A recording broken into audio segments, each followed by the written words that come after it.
Bonjour à tous. Aujourd'hui, on plonge au cœur de la stratégie d'une grande course hippique.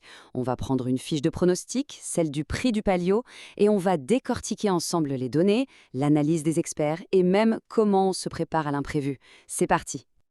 Alors, voilà notre point de départ. C'est la fameuse fiche dernière minute quintet plus. C'est typiquement le genre de document que les passionnés regardent juste avant la course. C'est sur cette base qu'on va tout décortiquer. C'est un concentré d'analyse, de chiffres et bien sûr d'un peu de flair professionnel. Allez, on commence par planter le décor. On est où? Sur le magnifique hippodrome de Chantilly. C'est la première course, la R1, et c'est le prix du Palio de Chantilly. Rien que le nom, ça sonne prestigieux, non? Alors, c'est une course pour de jeunes chevaux, des poulains et pouliches de 3 ans. C'est vraiment l'âge charnière, vous savez. C'est le moment où l'on voit si les promesses se confirment. Il ne faut pas seulement de la vitesse, il faut aussi déjà un peu de tête, un mental de compétiteur. La distance à parcourir, 1900 mètres. C'est intéressant comme distance. Ce n'est pas un sprint, mais ce n'est pas un marathon non plus. Ça demande un dosage parfait, un vrai équilibre entre la vitesse pure et la capacité à tenir jusqu'au bout. Un vrai test pour le couple cheval-jockey. Et ils seront 16 au départ. 16, ça fait du monde sur la piste. Imaginez un peu. Ça veut dire que la tactique, le placement dès le début, ça va être absolument crucial. Il faudra jouer des coudes sans se faire enfermer. Et bien sûr, parlons argent. La récompense, c'est 52 800 €. Bon, c'est une jolie somme, hein. Forcément, ça attire les meilleures écuries, les jockeys les plus en vue. On peut s'attendre à du grand spectacle.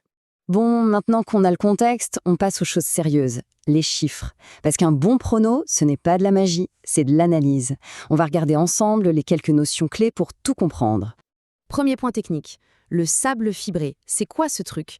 C'est tout simplement la surface de la piste. Et attention, ce n'est pas un détail. C'est un peu comme au tennis. Il y a des spécialistes de la terre battue et des spécialistes du gazon. Eh bien là, c'est pareil. Certains chevaux adorent ça, d'autres détestent. C'est donc un facteur super important. Ensuite, un mot qu'on entend partout, les cotes. Qu'est-ce que c'est au fond? C'est simple. C'est un peu le thermomètre de la confiance des parieurs. Plus une cote est basse, plus les gens pensent que le cheval a de chances de gagner. C'est le favori, quoi. C'est un super indicateur de l'opinion générale. Et là, c'est très visuel. On voit tout de suite qui sont les chouchons du public. Le numéro 1, il est loin devant. Il capte plus d'1/5 de la confiance des parieurs. Derrière, on a un petit groupe de poursuivants, le 11, le 6, le 9 et le 4. Ça nous donne vraiment une photo très claire de la hiérarchie des favoris. L'autre pilier de l'analyse, c'est la forme. C'est exactement comme pour un sportif. Un champion peut être le meilleur du monde, mais s'il n'est pas dans un bon jour, s'il n'est pas en confiance, il peut perdre. La forme, c'est ça. Est-ce que le cheval est sur une bonne lancée? Est-ce que ses dernières courses sont bonnes? C'est crucial. Et regardez ces chiffres, ça parle tout seul. Ça, c'est ce qu'on appelle être en pleine forme. Sur les 13 dernières sorties, on a 5 victoires et 8 fois sur le podium. C'est-à-dire qu'il est quasiment toujours dans les 3 premiers. Et les gains qui vont avec, près de 400 000 €. Là, on a la preuve d'une régularité de métronome. Bon, on a vu le terrain, les favoris, la forme. Maintenant, on arrive au moment que tout le monde attend. Comment l'expert synthétise tout ça? Quel est son verdict? Alors au final, sur quels chevaux faut-il miser ses espoirs? Quels sont les numéros à suivre?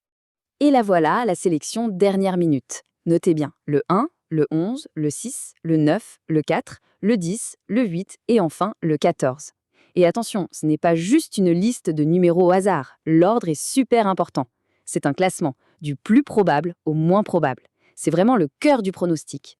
Mais attendez, ce n'est pas fini. Un pro, un vrai, il sait que tout ne se passe pas toujours comme prévu. Il y a toujours des imprévus dans une course, et c'est là qu'on voit la différence. Il faut toujours avoir un plan B. C'est la question que tout parieur s'est déjà posée. On a fait sa sélection, on est confiant et, patatras, l'un des chevaux est non partant. Il ne court pas. Alors, on fait quoi? Tout tombe à l'eau? Eh bien non. C'est là qu'entre en jeu ce qu'on appelle le cas du non partant. Ça arrive, c'est un fait de course, et c'est pour ça qu'il faut absolument une roue de secours pour ne pas que toute la stratégie soit fichue. Et cette roue de secours, la voilà, c'est le numéro 13. C'est simple, si l'un des 8 chevaux de la sélection initiale est forfait, hop, on le remplace par le 13. Et là, la stratégie est complète, elle est solide, elle peut s'adapter. Cette petite phrase, je trouve qu'elle résume tout.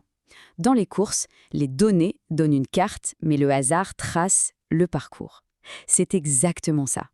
Tout le travail d'analyse, c'est notre carte, notre plan. Mais à la fin, il y a la course, avec ses rebondissements, sa part de chance. C'est ça qui trace le chemin final. Alors on peut se poser la question, qu'est-ce qui l'emporte à la fin? L'analyse rigoureuse des chiffres ou l'imprévisibilité totale de la course? C'est sûrement ce mélange des deux qui rend les courses hippiques si fascinantes.